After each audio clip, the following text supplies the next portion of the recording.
नमस्कार, मैं हूं आपके साथ प्रदीप आजाद। राजस्थान में यूं तो अब विधानसभा चुनाव में करीब 1.5 साल का वक्त है, लेकिन लगता है अब एक बार फिर गहलोत और पायलट खेमे के बीच सियासी बयानों वाली तलवारें खींचने लगी है।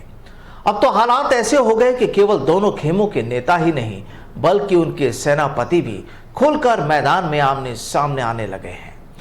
कल भी हमने इस विषय पर चर्चा की थी, जिसमें सीधे तौर पर बताया गया था कि कैसे सूबे के मुखिया अशोक गहलोत ने सीधे तौर पर कहा था कि उनकी वजह से पायलट की सियासत चली।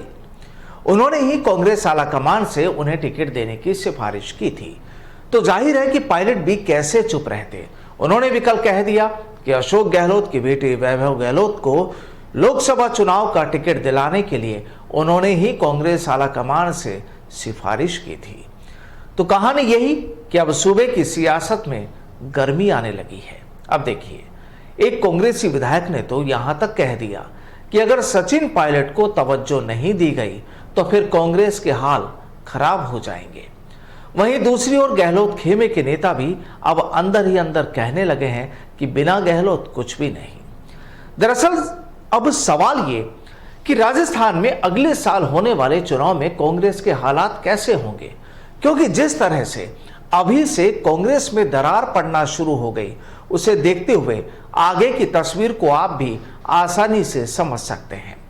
अब वहीं एक दूसरी तस्वीर को भी समझिए, और वो ये कि आज भी कई बार मौके बेमौके अशोक गहलोत और सचिन पायलट सीधे तौर पर कहते हैं कि कांग्रेस में कोई खेमेबाजी नहीं, सब बेमतलब है।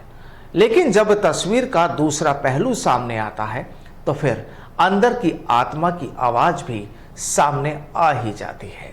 और इसका जीता जागता उदाहरण कल का सचिन पायलट का वो बयान, जिसमें उन्होंने कह ही दिया कि वैभव गहलोत का टिकट कांग्रेस आलाकमान से उन्होंने ही दिलवाया।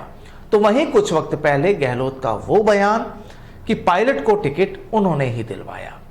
तो सवाल यही कि क्या खुद को ऊपर उठाने के लिए सियासत करने वाले कुछ भी कह सकते हैं। जाहिर है, जब चुनाव का त्योहार करीब आ रहा हो तो फिर तैयारियां भी उसी स्तर पर शुरू हो जाती है, और देखा जाए तो हो भी चुकी है। क्योंकि यकीन मानिए, अब और आगे देखिए कि राजस्थान की सियासत में क्या से क्या होता है। वर्चस्व की लड़ाई अक्सर सियासत में होती है। राजनेता अपने वर्चस्व को कायम करने के लिए सब कुछ कर सकते हैं, और इस समय भी कुछ ऐसा ही हो रहा है।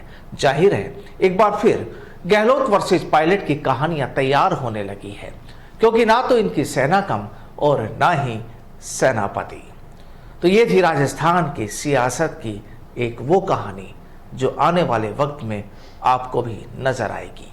नमस्कार।